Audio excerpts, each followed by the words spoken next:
যদি হতো পাখি আমার, গোরা যদি হতো পাখি আমার, গোরা যদি হতো পাখি আমার, গোরা যদি হতো পাখি আমার, যতন করিয়া পালন করিতাম, যতন করিয়া পালন করিতাম, যতন করিয়া পালন করিতাম, যতন করিয়া পালন করিতাম, হৃদয় পিঞ্জরে রাখি, হৃদয় পিঞ্জরে রাখি, যতন করিয়া পালন করিতাম, হৃদয় পিঞ্জরে রাখি, হৃদয় পিঞ্জরে রাখি। কাঞ্চনা বলছে, হ্যাঁ রে প্রিয়া, তুই সোনার গৌরকে হৃদয় পিঞ্জরে রেখে খাওয়াবি কি? আমি কি খাওয়াবো জানিস? প্রেম সুধা নিধি পান করাবো, প্রেম প্রেম সুধা সুধা নিধি পান করাবো, প্রেম সুধা নিধি পান করাবো, প্রেম সুধা নিধি পান করাবো, কৃষ্ণ নামের দানা দেব, প্রেম সুধা নিধি পান করাবো, কৃষ্ণ নামে দানা দেব, প্রেম সুধা নিধি পান করাবো, কৃষ্ণ নামের দানা দেব, প্রেম সুধা নিধি পান করাবো, কৃষ্ণ নামের দানা দেব, প্রেম সুধা নিধি পান করাবো। তখন এক পাশ থেকে একজন পদকর্তা বলে, তুমি গৌরকে একা সাধন করলে চলবে না, যাতে সকলে আস্বাদন করতে পারে তার উপায় আমি করে দেব। গোরা যদি হতো মধু আমার, গোরা যদি হতো মধু আমার, গোরা যদি হতো মধু আমার, গোরা যদি হতো মধু আমার, জ্ঞান দাসের কই আসাদন করিয়া, জ্ঞান দাসে কয় আসাদন করিয়া, জ্ঞান দাসের কই আসাদন করিয়া, জ্ঞান দাসে কয় আসাদন করিয়া, মদিত ফুলের বধূ, মদিত ফুলের বধূ, জ্ঞান দাসে কয় আসাদন করিয়া, মদিত ফুলের বধূ, মদিত ফুলের বধূ, মজিত তারা, মজিত তারা, মজিত তারা, মজিত তারা, ফুলের কুল বধূ যারা, মজিত তারা, কুল বধূ যারা, মজিত তারা, ফুলের কুল বধূ যারা, মজিত তারা, ফুলের কুল বধূ যারা, মজিত তারা, জ্ঞান দাসের কই আসাদন করিয়া, মজিত ফুলের বধূ, মজিত ফুলের বধূ, জ্ঞান দাসে কয় আসাদন করিয়া, মজিত ফুলের বধূ, মজিত ফুলের বধূ। বিষ্ণুপ্রিয়া কাঞ্চনাকে বলছে, তাহলে আমার উপায় কি হবে? তার জন্য তুই চিন্তা করিস না, তোর গৌরকে পাওয়ার উপায় আমি করে দেব। তুই যে ঘাটে স্নান করতে যাস, তার পাশের ঘাটে দেখবি নিমাইয়ের মা সত্যি চান করতে যায়। তুই যখন পরের দিন ওই গঙ্গায় স্নান করতে যাবি, তখন গিয়ে নিমাইয়ের মাকে একটা প্রণাম করবি। দেখবি দেখতে লম্বা, গায়ের রং ফর্সা, বিধবা এক ভদ্র মহিলা, আর প্রণাম করলেই খুব রেগে যাবে। দিয়ে জিজ্ঞেস করবে, তোর নাম কি, তোর বাবার নাম কি? তুই তখন বলবি, এই গঙ্গার ঘাটে কি পরিচয় দেব মা, আপনি বরং আমাদের একদিন বাড়ি আসবে। এ কথা বলেই তুই ওখান থেকে চলে আসবি। তাই বিষ্ণুপ্রিয়া কাঞ্চনার মতো পরের দিন যেই না স্নান করতে গেছে, অমনি দেখছে কি সত্যি সত্যি এক ভদ্র মহিলা স্নান সেরে আহ্নিক করছে, আর বিষ্ণুপ্রিয়া গিয়ে একটা প্রণাম করেছে। শাস্ত্রে আছে না, আহ্নিক করার সময় কোনো কথা বলতে নেই। আর বিষ্ণুপ্রিয়া যেই না প্রণাম করেছে, অমনি সচিমা রেগে গিয়ে বলছে, ছুঁয়ে দিলে তো, ছুঁয়ে দিলে, কোন জাতের না কোন জাতের মেয়ে, এখন 5 প্রণাম করলে হলো? এই নিয়ে আমি 7 বার স্নান করলাম। অর্থাৎ সচিমা ছিলেন একটু শুচিবাই। কোনো নোংরাগ্রস্ত লোক তাকে ছুঁয়ে দিলে 7 বার স্নান করত। মাথার ওপর কাক বা শকুন উড়ে গেলে 15 বার স্নান করত। দেখুন সচিমাই কেন, সচিমার মতন আরো লোক দেখতে পাওয়া যায় প্রতিটি গ্রামে। তারা স্নান করেও শুদ্ধ হতে পারে না, আর সচিমা গঙ্গার জল ছিটিয়ে ছিটিয়ে আসতেন। তখন বিষ্ণুপ্রিয়া মনে মনে চিন্তা করছেন, যার ছেলে এত সুন্দর দেখতে, তার মায়ের কথাবার্তা এরকম। তখন সচিমা তান্ত্রিক সেরে বললেন, কি গো এখনো চুপ করে দাঁড়িয়ে রইলে যে? কোন জাতের মেয়ে? আমি বলে কৃতার্থ করো। তখন বিষ্ণুপ্রিয়া বললেন, মা গো আমি ব্রাহ্মণের মেয়ে। ও তাই বলো, ব্রাহ্মণের মেয়ে না হলে কি এত সুন্দর দেখতে হয়? তা তোমার নাম কি? আমার নাম বিষ্ণুপ্রিয়া। তোমার বাবার নাম কি? আমার বাবার নাম রাজপণ্ডিত সনাতন মিশ্র। তুমি কিছু মনে করো না মা, আমার কর্তা যখন বেঁচে ছিলেন তখন আমি তোমাদের বাড়ি গিয়েছিলাম। তখন তুমি কত ছোট ছিলে, আর এখন কত বড় হয়ে গেছে। তা মা আজ এই গঙ্গার ঘাটে কি মনে করি? মা গো আমি একটি নামের ব্রত নিয়ে এসেছি, আর সেই নামকে আমি আমার স্বামী রূপে পেতে চাই। ঠিক আছে, আমি বৃক্ষ, গুল্ম, তরুলতা, সূর্যকে সাক্ষী রেখে, এদের আমি সবাইকে সাক্ষী রেখে তোমাকে আশীর্বাদ করছি। তোমার নাম যখন বিষ্ণুপ্রিয়া, তুমি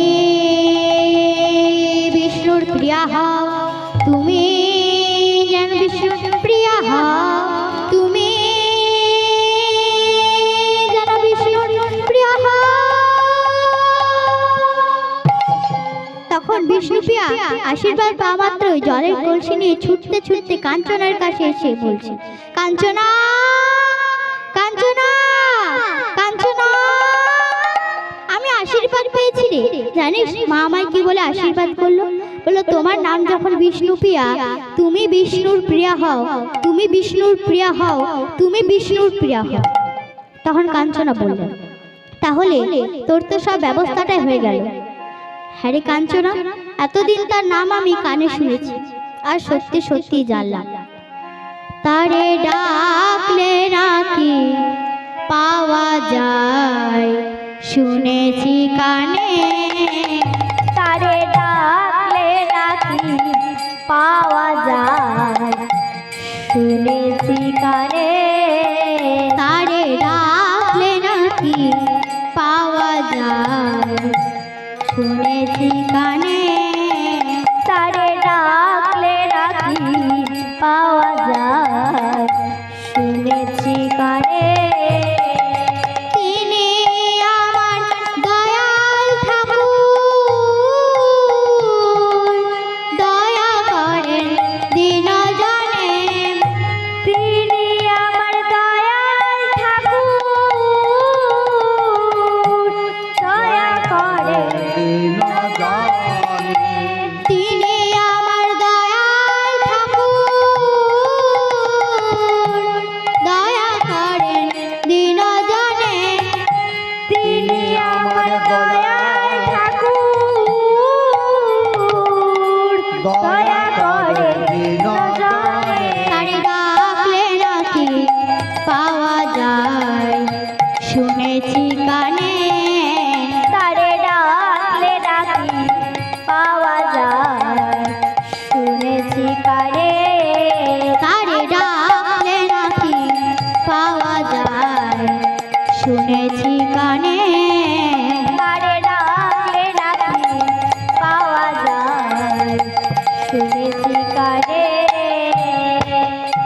হৃদয় রতন মিলিয়ে দিতে, খুঁজি তারে পথে পথে। হৃদয় রতন মিলিয়ে দিতে, খুঁজি তারে পথে পথে। নাও তুলে নাও তোমার হাতে, নাও তুলে নাও তোমার হাতে, নাও তুলে নাও তোমার হাতে। নাও তুলে নাও তোমার হাতে। আমার দেওয়া রত্ন ধন, তারে ডাকলে নাকি পাওয়া যায়, শুনেছি গানে। তারে ডাকলে নাকি পাওয়া যায়, শুনেছি কানে। তারে ডাকলে নাকি পাওয়া যায়, শুনেছি গানে। তারে ডাক শুনেছি কানে। ওদিকে সচিমা মনে মনে চিন্তা করতে আসে, ওই মেয়েটিকে যদি আমার বৌমা হিসাবে পাওয়া যায় তাহলে এই বৃদ্ধ বয়সে আমার আর কোনো চিন্তায় থাকবে না। তাই তিনি বাড়িতে এসে ঈশানকে ডাকছেন, ঈশান, ঈশান, ঈশান, বাড়িতে আছিস বাবা? হ্যাঁ মা, আমি তো বাড়িতে আছি। তুই একবার কাশীনাথ ঘটকের কাছে যা তো বাবা, তাকে গিয়ে বলবি আমার কথা, সে যেন তার পাঞ্জি পুঁতিগুলি নিয়ে আমার কাছে আসে। তাই ঈশান কাশীনাথ ঘটককে ডেকে নিলেন, আর কাশীনাথ ঘটক আসতে না আসতেই বলছেন, ও মা, এ বাড়িতে আবার ঘটকের কিসের দরকার হলো? তখন সচিমা বলল, জানো কাশীনাথ, আমি কি জন্য তোমায় ডাকিয়ে পাঠিয়েছি? আমি ওই গঙ্গার তীরে একটি মেয়ে দেখলাম, আর সেই মেয়েটিকে আমি আমার বৌমা রূপে পেতে চাই।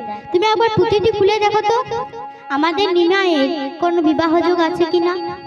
তখন কাশীনাথ ঘটক পুঁথিটি খুলে দেখে বললেন, মাগো, নিমাইয়ের কোনো বিবাহযোগ নেই। তখন সচিমা বললেন, আর একবার দেখো তো, ওই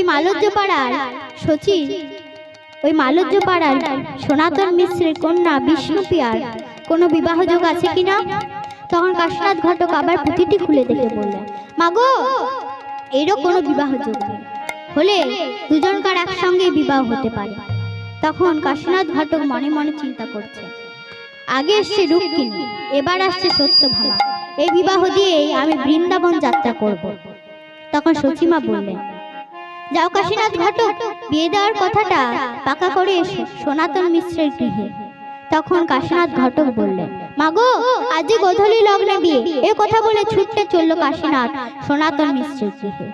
তখন সচিমা মনে মনে চিন্তা করছে, আমি তো বেশ বিপদে পড়লাম। আমি কাশীনাথ ঘটকের কাছে জানতে চাইলাম নিমাইয়ের বিয়ের কথা, আর সে অমনি বলে কিনা আজই গোধূলি লগ্নে বিয়ে। ঠিক এমন সময় কোথা থেকে নিত্যানন্দ প্রভু সচিমার বদন পানে দর্শন করে বললেন, মা, তোমায় আজ আমি এত চিন্তিত দেখছি কেন মা? তখন সচিমাতা বললেন, জানিস বাবা নিতাই, আমি কাশীনাথ ঘটকের কাছে জানতে চাইলাম নিমাইয়ের বিয়ের কথা, আর সে অমনি বলে উঠল কিনা আজই গোধূলি লগ্নে বিয়ে। তা কি করে হয় বাবা?